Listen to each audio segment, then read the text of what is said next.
everyone, welcome to unboxing AT&T Fleet Complete Dash Cam.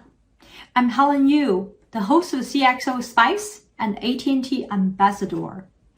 Let's take a look at what's inside of this box. On the side of the box, there's a QR code that takes you to AT&T Fleet Complete website. And there's FC Vision installation guide you can follow along.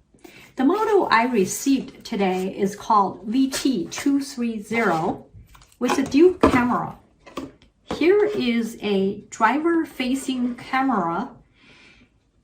In the middle, there's a button where you can control the recording. Above this button, there's NFC sensor and a Wi-Fi indicator. There are also two microphones along with an antenna on the top. Let's flip it to the other side. Here's a road-facing camera, along with 3 mounting slots. Moving along to the top of this dash cam, let's peel off the sticker. Now you can see the tamper-proof sensor, micro SD slot, SIM card slot, reset button, charging port, as well as a rear camera connector. So what else is inside of the box? Let's take a look.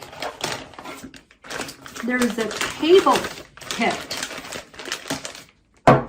some cable ties here, and the top cover kit, a mounting kit, along with some mounting tapes. There's also a handy Allen key and alcohol wipe. So this dash cam is intended for personal and commercial use. Like any dash cam, it helps you with litigation and insurance claims. On top of that, here are 2 more features I am most excited about. Number 1 is the Vision dashboard. It gives you the visibility into fleet performance.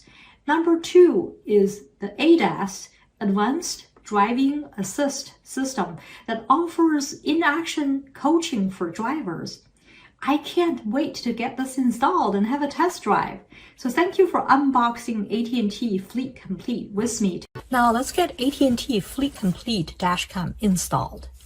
Open the box, scan the QR code to get FC Vision app.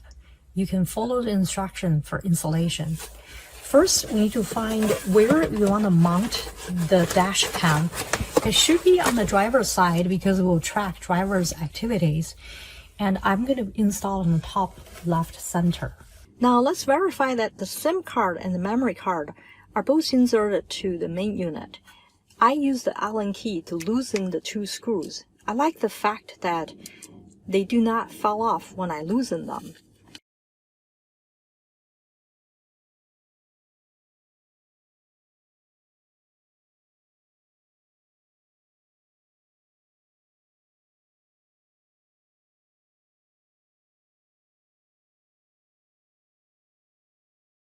Let's work on wiring next.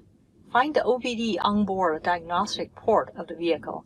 In my case, it is located under the steering wheel, so I can feel it. So I need to wire along the left side of the vehicle. Now connect the cable with the dash cam.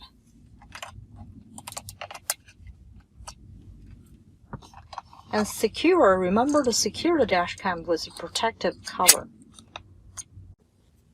It's time to mount the dash cam. Remember to clean up the mounting area with the wipe.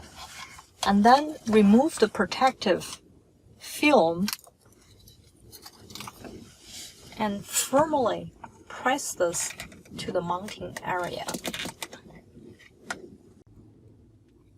Now you can adjust the driver-facing lens as well as the road-facing lens. Remember to remove the protective film from both lenses. Notice that I've hidden the cable along the edge of the interior.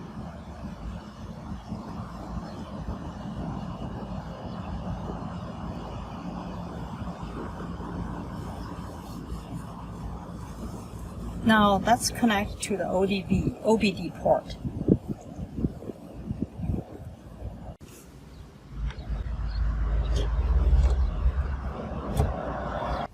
Once connected, I see the blue light on the wireless icon.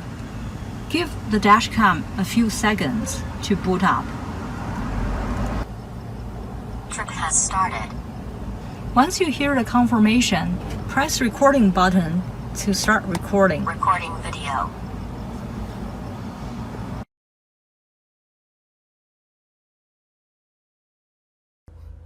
Good.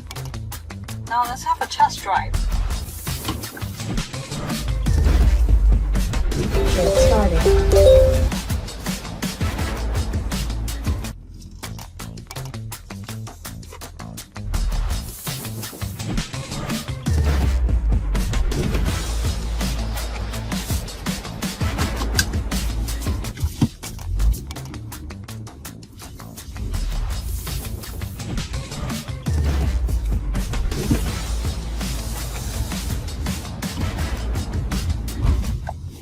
Rolling stop detected.